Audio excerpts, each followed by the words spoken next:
గుడ్డి కొంగ నీళ్లను బియ్యాన్ని ఏ నిష్పత్తిలో గాలిస్తే రాళ్ల బాధలను అడుగు పట్టించవచ్చో తెలిసిన మహా నేర్పరి ఆమె. ఇంటికి బజారుకు నడమ కనిపించని కుంచలాంటి మర్యాదను ఎంతో బలంగా నాటగల రాజుల కాలం నాటి రహస్య వేగు ఆమె. ఖాళీ చేసిన ప్రతి గడపను కలికుండా ఒలకకుండా దాటించగలిగిన పరిణత పాదాచారి ఆమె. చిట్టుపొయ్యి 3 ఇటుకల అంచులోపల బగ్గుమనకుండా మండుతుండే కనిపించని జ్వాల ఆమె. గతం కిటికీ గుండా వర్తమానాన్ని దిగాలు పడి చూస్తుంది కానీ 2 కాలాల నడుమ కడుతుండగానే విరిగిపోతున్న వంతెన సంగతి ఆమె చెవికెక్కడం లేదు.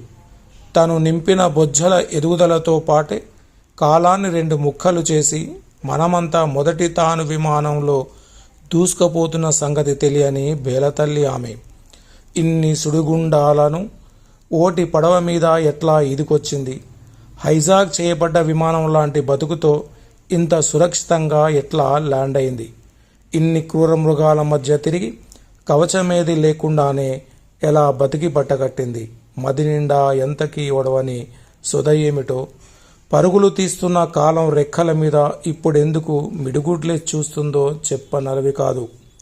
అలవి కాని తరాల ముచ్చట్లన్నీ కుప్పలు పోసి కోపం తప్పిస్తావెందుకే అమ్మా? సహనం చచ్చిన లోకం దిశగా పరుగులు తీస్తుంటే కాలం మేము పరస్పరం తోసుకొని దూసుకుపోతా ఉంటే కన్నీళ్ల నిండా తిరుగుతున్న గతం తాలూకు ఆనందోద్వేగాలనలా వెళ్ళగక్కుతావెందుకే తల్లి? ఆకాశం మొత్తాన్ని ఏ కాన్వాస్ మీద చిత్రించలేకపోతిమి. భూగోళం అటుకొసకు అనుపాను తెలవకపాయే. రథం ఎక్కేదాకా పైలోకం పంపే కొక్కెం అందేదాకా గుంపులో ఆగమైన ఒంటరి ఆమె తలంత బలగం. తలా ఓ దిక్కుకు తరలిపోతే నెరల మీద చెట్లు మార్చే రెక్క విరిగిన పక్షి ఆమె. అన్ని కాలాలు శిశిర పక్షాలే. ఇప్పుడు ఆమె ఏ చెట్టు మీద ఎంతకాలం ఉండొచ్చో అర్థం కాని. ఇలాంటి మంచి కవిత్వం అందించడానికే అక్షర క్షేత్రం వచ్చింది. ప్లీజ్ డూ సబ్స్క్రైబ్ ఆర్ఎస్ అక్షర క్షేత్రం. మన కవిత్వం మన ఛానల్.